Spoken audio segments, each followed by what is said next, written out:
सोलापुरात पत्नीच्या प्रेमसंबंधामुळे तिच्याबरोबर होणाऱ्या सततच्या भांडणाला व तिच्याकडून होणाऱ्या त्रासाला कंटाळून तसेच तिच्या प्रियकराच्या त्रासाला कंटाळून एका 26 वर्षीय युवकाने राहत्या घरी लोखंडी पाईपला दोरीच्या साहाय्याने गळफास घेऊन आत्महत्या केल्याची घटना 7 ते 8 जुलैच्या दरम्यान रात्री 10 वाजण्याच्या सुमारास घडली। या संदर्भात पत्नी व तिचा प्रियकर या दोघांविरोधात 10 जुलै रोजी रात्री उशिरा गुन्हा दाखल करण्यात आला आहे।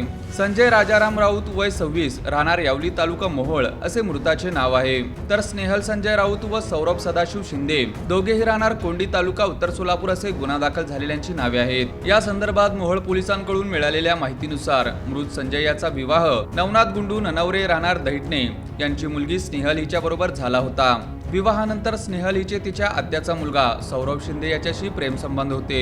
त्यातूनच स्नेहल ही पती संजयला मानसिक त्रास देत होती आणि वारंवार भांडतही होती। तसेच स्नेहलचा प्रियकर सौरभ शिंदे याच्याकडूनही संजयला त्रास होत होता। दरम्यान स्नेहल ही विवाह झाल्यापासून पती संजय याच्याशी फारशी बोलत नव्हती। ती पती संजय बरोबर सारखीच भांडत होती। मी सौरभ बरोबरच राहणार आहे, त्याचे व माझे प्रेमसंबंध आहेत, तू मला सोडून दे असे सांगून वारंवार भांडत होती।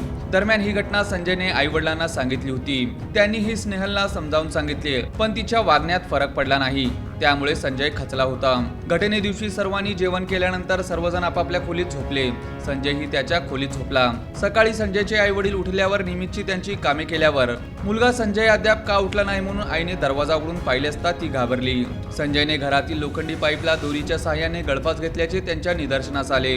सततच्या मानसिक छळाला व त्रासाला संजय वैतागला होता। त्यातूनच त्याने राहत्या घरी आत्महत्या केली। या घटनेची फिर्याद राजाराम नागनाथ राऊत वय 55 राहणार यावली यांनी मोहोळ पोलिसात दिली असून अधिक तपास सहाय्यक पोलीस निरीक्षक कोल्हाड हे करीत आहेत।